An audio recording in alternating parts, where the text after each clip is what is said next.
Selamat pagi teman-teman, kita ketemu lagi ya dalam video masih tentang personal productivity ya, maximum personal productivity. Ya, jadi tadi di dalam video sebelumnya kita bicara mengenai bagaimana Anda harus menemukan biological prime time Anda. Ya, waktu-waktu di mana kinerja Anda puncak prime time ya, prime time, waktu puncak Anda kapan. Dan kemudian ini adalah hal penting yang tadi saya minta juga Anda kalau bisa merumuskan pelaksanaan tugas Anda sebagai sebuah habit, bikin schedule, bikin sistem kerja, bikin habit, bikin ritual. Dan kamu kerjakan di jam yang sama tiap harinya, polanya sama sehingga menghemat pikiran Anda, membuat Anda menjadi lebih konsisten. Ya, itu kunci teman-teman. Kunci menjadi produktif itu satu. Jadi ketika Anda bisa menjadikan pelaksanaan action Anda sebagai sebuah habit. Oke? Nah, kemudian di slide 37 saya ngomong sesuatu yang penting ini ya. Alokasikan waktu yang optimal untuk setiap aktivitas kunci, hindari jebakan Parkinson Law. Ya, Parkinson Law ini jebakan yang membuat satu proses kerja menjadi boros. Saya menjelaskan definisinya di halaman 38 nih. Anda bisa lihat di slide. Parkinson Law adalah istilah dalam dunia manajemen waktu yang merujuk pada fenomena seperti ini, yakni ketika kita akan selalu menyelesaikan sebuah pekerjaan atau tugas sesuai dengan waktu yang diberikan. Artinya jika pekerjaan A diberi target waktu 2 hari untuk selesai, maka akan selesai dalam 2 hari. Namun jika diberi target waktu 5 hari, ia akan selesainya dalam 5 hari juga. Jadi pekerjaan kita itu seolah akan mengembang, ya, quote and quote, sesuai dengan target waktu yang diberikan. Menetapkan target waktu yang terlalu lama akan membuat kita juga berlama-lama mengerjakan tugas itu dan kemudian masuk dalam jebakan Parkinson Law. Ya, jadi kayak gitu Mas. Jadi kalau Anda dikasih target 2 hari selesai, bisa selesai 2 hari. Tapi dikasih target 5 hari, ya selesainya 5 hari juga, tidak 2 hari. Karena Anda kemudian akan melakukan berbagai improvisasi atau mungkin menunda-nunda, sehingga baru selesai 5 hari. Ya. Jadi waktu yang Anda kasih itu, target waktu yang Anda berikan itu sangat menentukan kapan Anda selesai. Sekali lagi ya, jadi mengembang pekerjaan Anda itu. Kalau Anda diberi target 2 hari selesai, ya 2 hari bisa selesai. Tapi begitu dikasih 5 hari atau 4 hari, ya Anda selesainya 4 hari juga, atau 5 hari juga bahkan. Dikasih waktu 7 hari, ya selesainya 7 hari. Karena mungkin Anda leha-leha, atau mungkin menunda-nunda, atau terlalu santai ngerjainnya, supaya selesai 7 hari. Dan ini sering terjadi ya di banyak kantor, terutama di kantor instansi pemerintah mungkin ya. Jadi pekerjaan menjadi lambat karena emang targetnya dibikin lambat gitu ya. Itu namanya Parkinson Law. Jadi durasi waktunya mengembang sesuai target. Padahal ada banyak pekerjaan yang sebenarnya bisa diselesaikan dalam waktu 1 hari, bahkan 2 atau bahkan 1 hari. Tapi karena dibikin lama ya akhirnya mengembang, nggak selesai-selesai. Banyak tim kerja yang terjebak Parkinson Law ini. Ya. Parkinson Law ini juga terjadi dalam dimensi orang Mas ya. Ini kan tadi kita mengukurnya dimensi waktu ya. Ketika dikasih waktu 5 hari ya selesainya 5 hari juga. Sama dalam dimensi orang. Misalnya ada sebuah kerjaan. Sebenarnya dikerjakan 2 orang cukup, selesai. Tapi di banyak perusahaan, terutama sekali lagi instansi pemerintah ini, di kerjaan yang samanya dikasih 5 orang. Ya selesai juga, tapi butuh waktu 5 orang. Padahal kalau dikerjakan 2 orang sebenarnya juga bisa selesai. Tapi karena terlanjur di strukturnya misalnya, di strukturnya sudah gemuk, udah birokratis, otomatis yang mengerjakan tugas itu 5 orang. Ya selesainya sama juga dibanding kalau dikerjakan 2 orang. Ini kan artinya ada pemborosan yang tidak kelihatan 3 orang. Pekerjaan yang sebenarnya selesai dikerjakan dalam waktu 2 hari oleh 2 orang, menjadi molor 5 hari dan dikerjakan bahkan oleh 5 orang. Itu jebakan Parkinson Law, dan itu banyak terjadi di instansi pemerintah. Sehingga gemuk birokrasinya, ya, tidak efisien, boros. Ya. Mungkin di perusahaan swasta juga beberapa kali terjadi gitu ya. Itu namanya jebakan Parkinson Law. Oke. Nah, Anda hindari ini Parkinson Law ini ya. Jadi kalau Anda punya atasan, Anda kerja ya ngasih targetnya itu yang realistik, yang pas. Misalnya kerjaannya selesai kira-kira 2 hari, ya kasih target 2 hari, jangan dikasih 4 hari, jangan dikasih 5 hari. Ya, misalnya ini kerjaan ini cukup dikerjakan 1 orang, ya 1 orang aja. Jangan sampai 3 orang, boros. Ya. Jadi nanti kita mengembang, kerjaannya mengembang. Jadi akhirnya orangnya sibuk, sok sibuk, tapi bukan mengerjakan yang esensial. Karena waktunya berlimpah, orangnya berlimpah, jadi sibuk saling komunikasi. Kan banyak itu birokrasi itu ya. Orang sibuk bukan ngerjain sesuatu yang penting, tapi sibuk karena terlalu banyak koordinasi, terlalu banyak meeting, terlalu banyak komunikasi. Rapatnya berjam-jam, berminggu-minggu. Padahal mungkin hanya selesai dalam waktu 15 menit selesai sebenarnya, kalau kata Jeff Bezos gitu. Jadi itu teman-teman ya, jangan terjebak Parkinson Law. Oke? Kemudian di halaman 39 saya cerita mengenai kiat waktu lagi ya, otomatis nih ya, kurangi atau eliminasi aktivitas non-produktif yang tidak berfaedah. Ya ini jelas ya, kurangi itu scroll layar HP, kurangi nonton YouTube yang tidak berfaedah, kurangi nonton, kalau personal project nih ya, personal time ya, kurangi waktu nonton televisi, streaming, Netflix gitu ya, atau drama Korea gitu ya. Seminggu sekali boleh lah. Kalau tiap malam ya mungkin terlalu boros ya waktunya. Lebih baik waktunya Anda gunakan untuk baca buku, untuk pengembangan diri, atau nonton video ini. Mungkin lebih bagus ya, daripada nonton YouTube yang tidak jelas gitu ya. Jadi itulah beberapa prinsip dalam manajemen waktu Mas ya. Sekali lagi tadi kita belajar mengenai biological prime time. Tolong temukan biological prime time Anda, dan sekali lagi ini yang paling kunci ya. Jadikan pelaksanaan action Anda sebagai sebuah habit. Bikin sistem kerja, bikin schedule yang pasti, kemudian Anda kerjakan. Ya pelan-pelan, kecil tapi rutin. Oke? Nah yang terakhir ini kita mengelola pilar terakhir manajemen produktivitas ya. Di slide 40 itu saya bilang strategi mengelola energi. Ini penting ini teman-teman ya, karena kalau Anda sakit, kalau Anda lelah fisiknya atau lelah secara psikis ya, burnout, itu Anda bisa stres dan kemudian kinerja Anda pasti akan drop. Apalagi kalau sakit ya, kalau sakit kan Anda tidak masuk kerja, ya pasti produktivitas Anda zero, karena Anda tidak bisa ngapa-ngapain. Bahkan tadi saya cerita ya, anak perempuan muda bahkan sampai meninggal dunia, karena energi manajemennya buruk. Jadi di halaman 41 nih saya cerita, pilar kunci terakhir untuk meraih maksimum productivity adalah dengan managing your energy. Ya, managing your energy. Jadi energi Anda dikelola dengan baik, supaya Anda bugar, ya, tubuhnya fit, gitu ya. Sehat walafiat, amin. Sehat lahir dan batin, sehat fisik dan non-fisik, sehat jiwanya, sehat pikirannya. Nah di halaman 42 nih saya cerita, dan kunci great energy atau maksimum energi itu tergantung pada 3 hal. Ya, ada 3 pilar yang akan sangat menentukan kualitas energi Anda. Dan ini penting, karena sekali lagi energi tubuh Anda itu sangat menentukan produktivitas Anda. Ya. Yang pilar pertama ini Mas ya, Anda bisa lihat di slide 43, rajin olahraga. Ya. Ini saya pikir satu ritual yang sangat simple tapi very powerful. Ya, saya sudah melakukannya bertahun-tahun, saya tiap pagi jalan kaki ya selama 30 menit. Dulu sebelum ada pandemi saya rutin hampir tiap hari renang. Ya, renangnya pagi itu very nikmat sekali Mas ya. Saya renang pagi jam 6 sampai jam 7.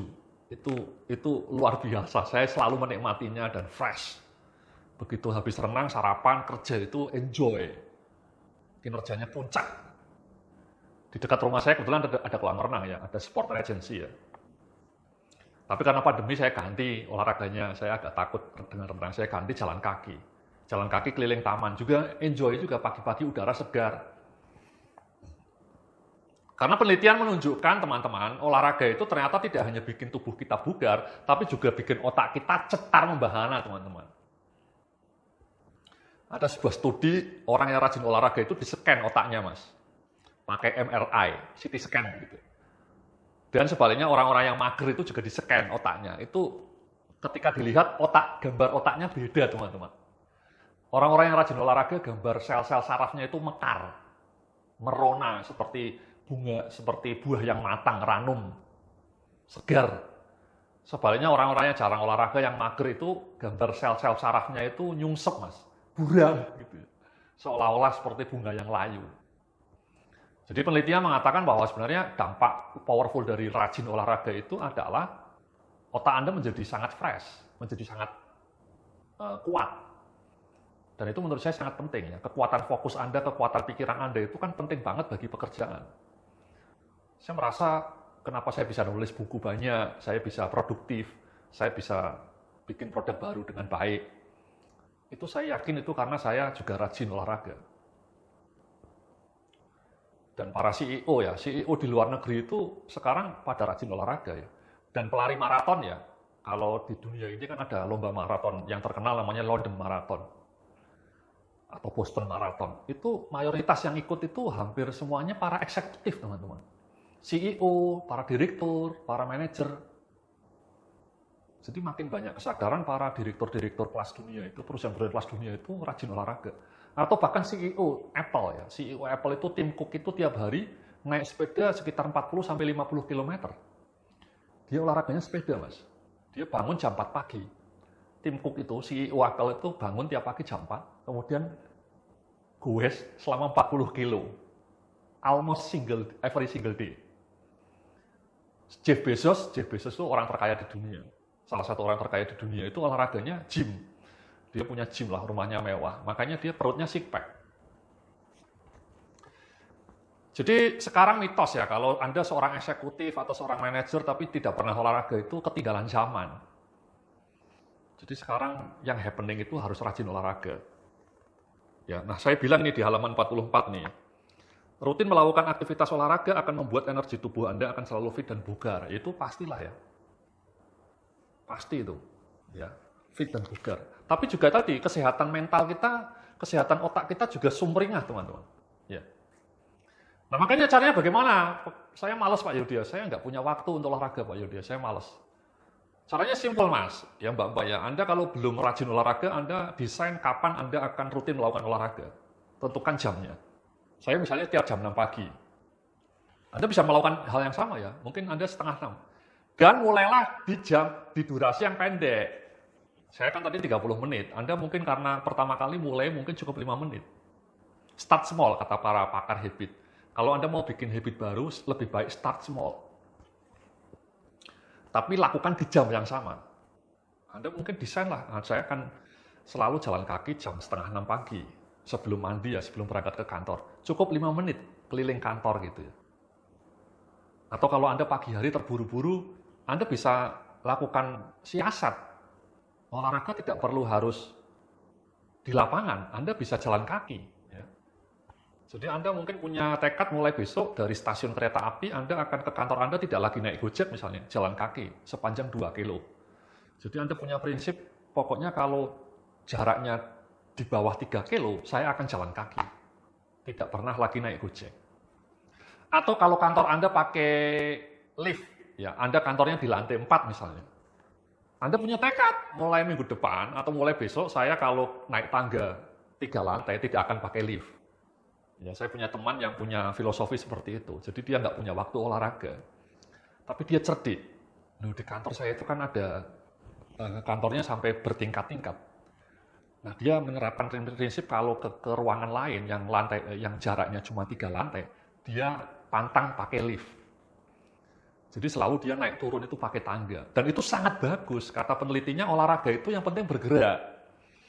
Jangan anggap bahwa olahraga itu harus renang atau goes. Itu fine, itu bagus, pilihan bagus. Tapi kalau Anda nggak punya waktu, Anda naik tangga, naik turun di kantor Anda tiap hari misalnya, itu juga sangat bagus bagi bioritme tubuh Anda.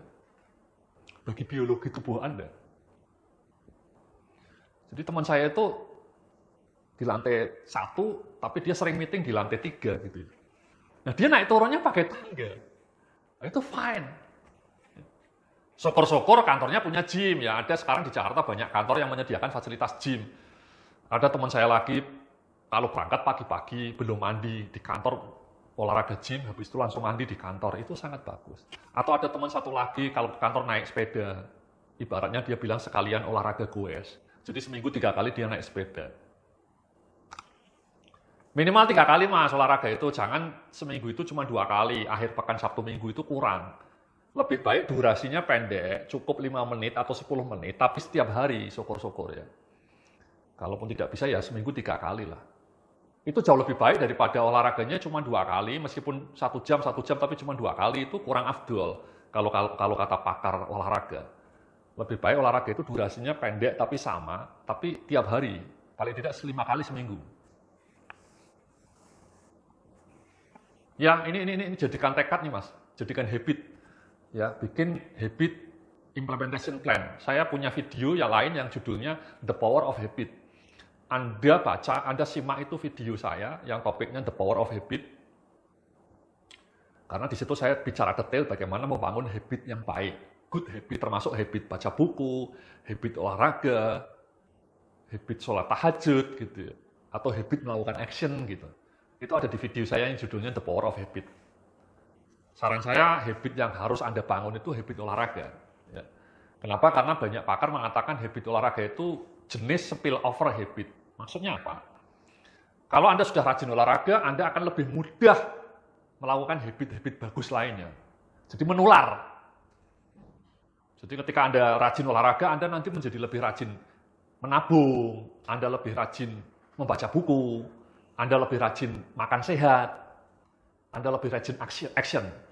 Terbukti itu, Mas. Dan saya sudah membuktikannya ya. Saya rajin olahraga, jadi saya konsisten bikin nulis buku, konsisten baca buku, konsisten makan sehat gitu. Oke? Nah, di halaman 42 ini 45, slide 45 saya bicara pilar kedua, yakni makan sehat, perbanyak buah dan sayuran ya. Ini pilar energi itu simple mas, you are what you eat ya, jangan makan sembarangan. Makanya tadi kan saya bilang waktu decision fatigue itu kan kelemahan kita seringkali kita bingung nanti siang mau makan apa. Kita sudah lelah pikirannya. Akhirnya karena lelah makannya sembarangan. Terlalu banyak lemak, tidak ada sayurnya.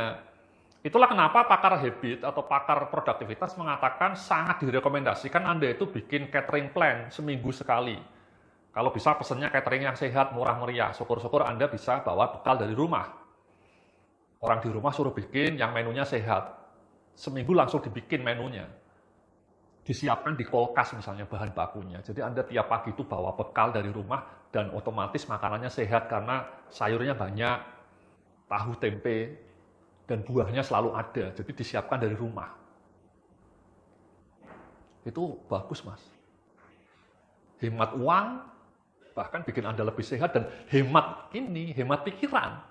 Anda nggak perlu lagi sibuk tiap siang bingung mau makan apa. Anda tidak terjebak decision fatigue. Kalau saja saya ngantor di kantor, saya kebetulan kan punya kantor sendiri di rumah ya. Jadi saya makan siang di rumah selalu, istri saya yang menyiapkan. Kalau saja saya kerja di kantor misalnya, saya sebagai seorang karyawan, saya akan melakukan hal yang sama teman-teman. Saya pasti akan menyewa layanan catering. Biar tiap hari saya tidak lagi perlu sibuk bingung mau makan apa. Saya akan pilih catering yang sehat. Kan banyak sekarang catering yang sehat itu banyak, menu catering sehat banyak sekarang. Karena gaya hidup sehat makin naik. Dan kemudian jangan lupa minum 8 gelas air putih teman-teman ya. Ini sederhana tapi banyak orang gagal melakukannya. Lebih banyak minum kopi sase gitu ya. Yang manis atau minum kopi kenangan. Sehingga dalam satu hari gagal minum minimal 8 gelas. Nah itu kalau bisa dibikin habit juga teman-teman. Saya itu punya habit tiap hari minum 9 gelas air putih. Kenapa saya berhasil melakukannya? Karena saya schedulekan, saya bikin sistem mas. Jadi bahkan minum air putih pun saya punya sistemnya. Sistemnya apa Pak Yudi? Saya kasih jam. Saya bikin rundown itu. Kapan saya minum air putih? Ya, contohnya misalnya pagi setelah bangun tidur saya minum 1 gelas. Setelah itu olahraga jam 6 pagi sampai jam setengah 7 habis olahraga saya minum lagi. Kemudian nanti habis makan sarapan minum lagi. Kemudian jam 10 minum lagi. Dan seterusnya seperti itu. Jadi saya punya rundown. Jadi punya checklist. Itu penting Mas ya, air putih itu penting ya, kata pakar-pakar kesehatan, sesuatu yang sangat simpel tapi sering dilupakan orang. Ya. Sehingga saya tiap malam, sampai malam itu saya minum kurang lebih 8 sampai 19 lah, air putih. Ya. Saya jarang minum yang manis. Ya, kalaupun minum, siangnya saya minum jus, dan jusnya tanpa gula. Saya jarang minum kopi ya, jarang. Tapi kalau sarapan kadang-kadang minum teh. Ya, tehnya teh tawar juga. Jadi ini ya teman-teman ya, minum air putih dan makan buah. Sama, kalau Anda kerja di kantor, Anda ngantor ya kalau bawa bekal dari rumah kan sudah disiapkan buahnya sama istri Anda atau sama orang di rumah. Anda bawa pisang atau jeruk. Tapi tiap hari makan minimal 1 pisang atau 1 jeruk. Itu teman-teman ya. Jangan makannya fast food gitu ya, junk food ya. Minumnya kopi manis gitu ya. Kemudian ngemilnya snack-snack yang manis itu menurut saya nanti lama-lama tubuh Anda akan mengalami kerusakan. Oke? Yang kelam gini Mas, sudah jarang olahraga, makannya sembarangan, merokok, kerjanya sampai malam terus. Ya itu alamat masuk ICU Mas. Jadi rumah sakit makin banyak pasiennya. Oke? Nah, pilar yang terakhir ini Mas ya, tidur yang berkualitas ya di halaman 46 ini ya, antara 7 sampai 8 jam. Ini juga sangat penting ini teman-teman. Banyak orang melupakan aspek yang terakhir ini. Padahal studi-studi ilmiah yang terkini menunjukkan betapa pentingnya kualitas tidur yang bagus. Ya. Jeff Bezos pernah diinterview, apa kekuatan utama Anda, Jeff? Dia menjawab, salah satu senjata utama saya bisa berpikir dengan jernih, itu karena tiap malam saya tidur 8 jam. Jadi dia itu secara mati-matian, secara gigih selalu punya jadwal, pokoknya tiap malam saya harus tidur 8 jam. Dia tidur jam 10, bangun jam 6. Ya, dia bukan muslim, jadi tidak perlu sholat subuh. Ya. Dan penelitian menunjukkan itu, Mas. Kalau Anda tidurnya kurang dari 6 jam atau kurang dari 7 jam, dalam waktu jangka panjang, otak Anda akan makin lelah. Energi tubuh Anda akan makin capek. Ya Anda mengalami sendirilah ya. Misalnya Anda kurang tidur, itu kan besoknya ketika di kantor pasti lemes, ngantuk, nggak enak badannya. Sebaliknya kalau tidurnya nyenyak 7 jam minimal, olahraganya bagus, Anda segar, bangun pagi itu segar. Oke, nah caranya bagaimana? Apalagi kalau Anda muslim ya, kalau bisa sih tidur itu jam 9. Saya sendiri, saya sudah lama mempraktekkan ini, saya tidur jam 9 Mas. Kemudian bangun jam 4. Ya, jadi saya 7 jam tidurnya. Dari jam 9 malam, selalu jam 9 saya sudah tidur. Ya. Saya kalau malam itu lebih banyak membaca buku, jadi setelah membaca buku ya tidur. Jam 9, jam 4 pagi saya bangun. Sehingga saya masih punya waktu untuk sholat tahajud sebelum sholat subuh di masjid. Ya. Saya tiap pagi bangun jam 4, sholat tahajud, terus meditasi. Meditasi sambil dzikir. Setelah meditasi dan dzikir, kemudian saya sholat subuh di masjid. Habis sholat subuh di masjid, kemudian saya baca Al-Quran, 5 halaman, dengan terjemahannya. Setelah itu olahraga, itu menurut saya habit yang powerful. Ya, saya merasa hidup saya membahagiakan dan produktif kalau saya bisa melakukan habit tadi ya. Begitu saya bisa sholat tahajud, bisa sholat di masjid, bisa baca Al-Quran, saya yakin hari itu saya akan menjadi orang yang sangat produktif. Bisa nulis buku, bisa rekaman seperti ini. Ya ini misalnya tadi pagi saya bangun jam 4. Ini saya tadi rekaman jam 8. Tadi pagi saya bangun jam 4. Sholat tahajud, meditasi, kemudian ke masjid, baca Al-Quran, olahraga, sarapan, kemudian baru rekaman. Mandi, sarapan, rekaman. Itu indah, hidup kita akan sangat indah kalau kita bisa melakukan ritual seperti itu. Sederhana, ritualnya sangat sederhana, tapi sangat powerful dan sangat membahagiakan jiwa dan pikiran kita. Jadi itu teman-teman ya, kalau Anda mau tidurnya berkualitas ya, kalau misalnya bangunnya jam 5 ya maksimal jam 10. Jangan tidurnya jam 12, bangunnya jam 6 gitu, kan telat, sholat subuhnya telat kalau Anda muslim. Ya, jam 6 sudah agak telat. Dan tidurnya cuma 6 jam kalau jam 12 baru tidur. Ya. Gitu teman-teman ya. Jadi itulah 3 pilar untuk energinya powerful sederhana ya. Rajin olahraga, rajin makan yang sehat, minum air mineral 7-8 gelas, dan tidur yang nyenyak. Sesuatu yang sangat simpel tapi very powerful. Kalau Anda melakukan itu, manajemen energi Anda akan top Marco top, jos Marco jos. Oke? Jadi itulah ya video kita mengenai 4 pilar produktivitas personal ya. Tadi sudah kita bahas satu persatu. Di layar, di halaman terakhir Anda bisa lihat ya 4 pilarnya ya. Kita tadi sudah belajar mengenai mengelola atensi. Ya. Ingat satu prinsip, do less and obsess. Ya, kurangi multitasking. Yang kedua, kecakapan mengelola ya, task activity. Tolong pikirkan tiap hari 3 klaster, 3 kategori pekerjaan penting Anda kerjakan, jangan lebih dari 3 klaster. Ya, kemudian yang ketiga, kecakapan mengelola waktu. Temukan prime time Anda dan kerjakan waktu aktivitas Anda dalam sebuah schedule yang pasti, dalam sebuah habit. Bikin sistem kerja berbasis schedule. Lakukan dengan rutin. Dan kemudian terakhir baru saja kita bicara ya, kecakapan mengelola energi. Makan sehat, tidur nyenyak, rajin olahraga. Kalau Anda bisa mengelola 4 pilar ini dengan sempurna, dengan optimal, saya yakin Anda akan menjadi manusia-manusia yang super produktif.